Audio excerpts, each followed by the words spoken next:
First, the need for restraint goes back centuries.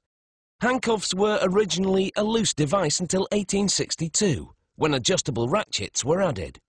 They allow the cuffs to snugly grip the suspect's wrists.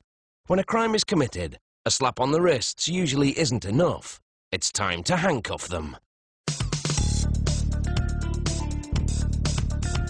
When they put the handcuffs on, you know you're in a tight situation.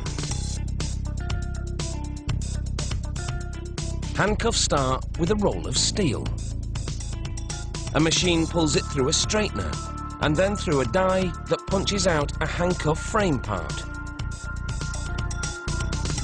A revolving barrel cage sifts out the waste and kicks the frames into a bin.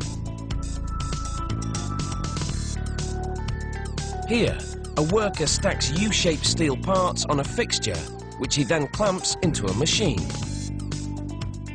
A cutter makes ratchet teeth in the parts. Coolant keeps the tool from heating up and getting too soft to do the job. Each set of handcuffs will have 2 of these ratchets. Next, they load steel rods into a slowly revolving device. It moves the rods through a series of cutters. This is how they make swivels for the handcuffs. They round the tips of the rods and then carve necks below. This tool slices the swivel to the proper length. And then the partially finished swivel falls into a basket. Next, a drill works on the rounded tip, scooping out the center.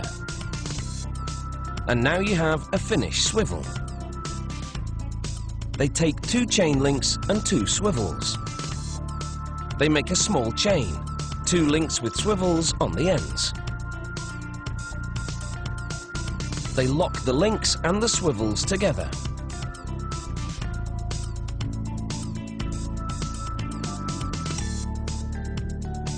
And now the swivel link assembly is complete. The swivels will provide some rotational freedom between the cuffs.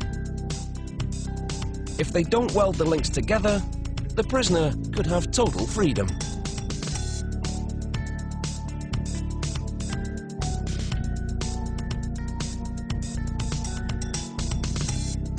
It's time to assemble the handcuffs. They install studs in the outer framework and attach the ratchets to them. The swivel link fits into the little grooves in the framework. They hammer the inner frame on and then fit the top and bottom assemblies together. A tap with the hammer holds them loosely together.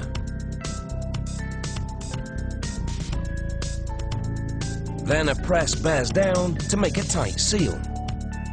These cuffs look complete, but they aren't quite ready for a life of crime. They need to be toughened up. So they spend 25 minutes in a furnace, and the searing heat hardens the steel. This is the pawl, a spring-loaded bar that will engage the teeth of the ratchet. They lock the pawl and spring in place. A press pushes pins into the assembly to hold everything in position. Then they stamp serial numbers onto each set of handcuffs so that the police can keep track of them. Now the handcuffs shake in a vibrating bin full of stones. This polishes the rough edges. It's time for the ultimate test. They activate a 500-pound pull. That's 228 kilograms in metric. And the handcuffs remain strong. They also tap each set to make sure the ratchets drop freely.